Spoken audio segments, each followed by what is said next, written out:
இப்படி கால் வைக்கிற இடமெல்லாம் கண்ணி வெடி வைக்கிறாங்களே. இப்படி பங்களாதேஷ் புலம்புற மாதிரி தான் ஸ்ரீலங்கா சும்மா டெஸ்ட் மேட்ச் ஓடிஐ T20ன்னு சொல்லி எல்லாத்துலேயுமே பங்களாதேஷை போட்டு நொறுக்கி தள்ளிட்டு இருக்காங்க. இன்னைக்கு நம்ம வீடியோவில் ஸ்ரீலங்காவுக்கும் பங்களாதேஷ்க்கும் நடந்த ஃபர்ஸ்ட் T20 மேட்சை பற்றி தான் பார்க்க போகிறோம்.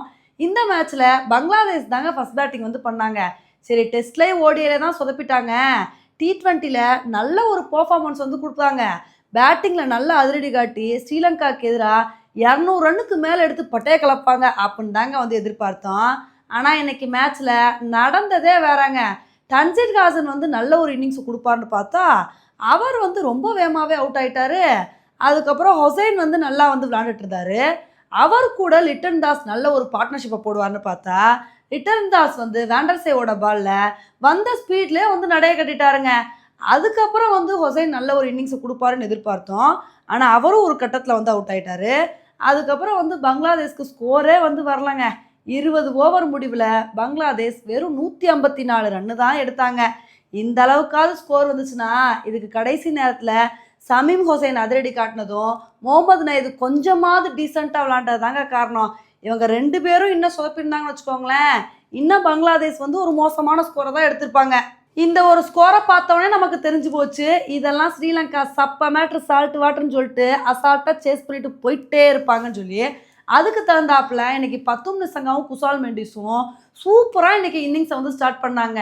இதுலேயும் பத்தும் நிசங்கா நான் எப்படி அதிரடியாக விளாடுறேன்னு பாருங்கன்னு சொல்லி மனுஷன் 6-4ன்னு சொல்லிட்டு அடித்து பொட்டையை கிளப்பினாருங்க. இவங்களோட பார்ட்னர்ஷிப்பை பார்த்து நம்ம என்ன எதிர்பார்த்தோம் அப்படின்னா, விட்டால் இவங்க 2 பேரும் சேர்ந்தே இன்னைக்கு மேட்சை முடிச்சு விட்ருவாங்க அப்படின்னு தாங்க எதிர்பார்த்தோம். அப்போ தாங்க பத்தும் நிசங்கா ஒரு கட்டத்தில் அவுட் ஆகிட்டாரு. பத்தும் நிசங்கா அவுட் ஆனால் என்னப்பா, நான் இருக்கேன்ல, நான் ஒரு சூப்பரான இன்னிங்ஸை கொடுப்பேன் அப்படின்னு சொல்லிட்டு குசால் மெண்டிஸ் அதுக்கப்புறம் நல்லா அதிரடியாக விளாண்டுட்டு இருந்தாருங்க. அவர் கூட குசால் பெரேரா கொஞ்ச நேரம் சப்போர்ட் பண்ணார். அதுக்கப்புறம் குசால் பெரேரா ஒரு கட்டத்தில் அவுட் ஆகிட்டாரு. அதுக்கப்புறம் அவிஸ்கா பெர்னாண்டோ வந்தார். சரி, குசால் மெண்டிஸ் ஹாஃப் செஞ்சுரி அடித்து 70 ரன்னுக்கு மேலே எடுத்து பட்டாய் கிளப்பிட்டாரு. கடைசி வரைக்கும் நின்று மேட்சை ஜெயிச்சு கொடுத்துட்டு தான் போவார் அப்படின்னு எதிர்பார்த்தோம். அப்போ தாங்க கடைசி நேரத்தில் குசால் மெண்டிஸ் அவுட் ஆகிட்டாரு. ஆனால் என்ன தான் குசால் மெண்டிஸ் அவுட் ஆனாலும் ஸ்ரீலங்காவுக்கு சேஸ் பண்ணுறதுக்கு ஸ்கோர் ரொம்ப கம்மியாக தாங்க இருந்துச்சு.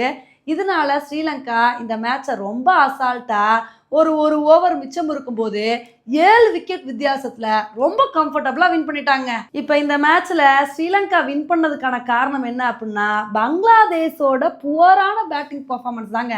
ஏன்னா இவங்க நல்லா பவுலிங் பண்ணாங்க அப்படின்னு சொல்கிறத விட அவங்க ஒரு மோசமான பேட்டிங் பர்ஃபார்மன்ஸை கொடுத்தாங்க அப்படின்னு தான் சொல்லணும். ஏன்னா யாருமே உருப்படியாக T20 மோடில் விளையாடவே இல்லை. டிஆர்து கோவிந்தான்னு சொல்லி ரொம்ப ஒரு ஸ்லோவான இன்னிங்ஸை தான் கொடுத்தாங்க. இதனால பங்களாதேஷ்னால ஸ்ரீலங்காவுக்கு எதிராக ஒரு நல்ல ஸ்கோரை எடுக்க முடியல. இதே பங்களாதேஷை பொறுத்த வரைக்கும் வெற்றியோ தோல்வியோ நாங்கள் அதிரடி காட்டுவோம்ப்பா, T20க்கு தகுந்தாப்புல ஒரு சூப்பரான இன்னிங்ஸை கொடுப்போம்னு சொல்லி எல்லா பேட்ஸ்மேன்ஸுமே ஒரு அதிரடியான இன்னிங்ஸை கொடுத்துருந்தாங்க அப்படின்னா கண்டிப்பாக பங்களாதேஷ் 200 ரன்னுக்கு மேலே எடுத்திருப்பாங்க. அப்போ ஸ்ரீலங்கா மேலே ப்ரெஷர் போட்டு இந்த மேட்சை வின் பண்ண வாய்ப்பு இருந்திருக்கும். ஆனால் அவங்க பேட்டிங்கில் சொதப்பினால தான் இந்த மேட்சை அவங்க தோக்குற மாதிரி ஆகிப்போச்சுங்க. இப்போ பங்களாதேஷை பொறுத்த வரைக்கும் ஸ்ரீலங்கா கிட்ட தொடர் தோல்விகளை சந்திச்சுட்டே இருக்காங்க. அதுக்கப்புறமாவது T20 மேட்ச்சில் நல்ல ஒரு பர்ஃபார்மன்ஸை கொடுக்குறாங்களா அப்படின்றத பொறுத்து பார்க்கலாம். ஓகே ஃப்ரெண்ட்ஸ், இந்த ஒரு மேட்சை பற்றி நீங்கள் என்ன நினைக்கிறீங்க அப்படின்றத என்னோட கமெண்ட் செக்ஷனில் போடுங்க. இதே மாதிரி இன்னொரு வீடியோவில் உங்களை மீட் பண்ணுறேன். Bye friends.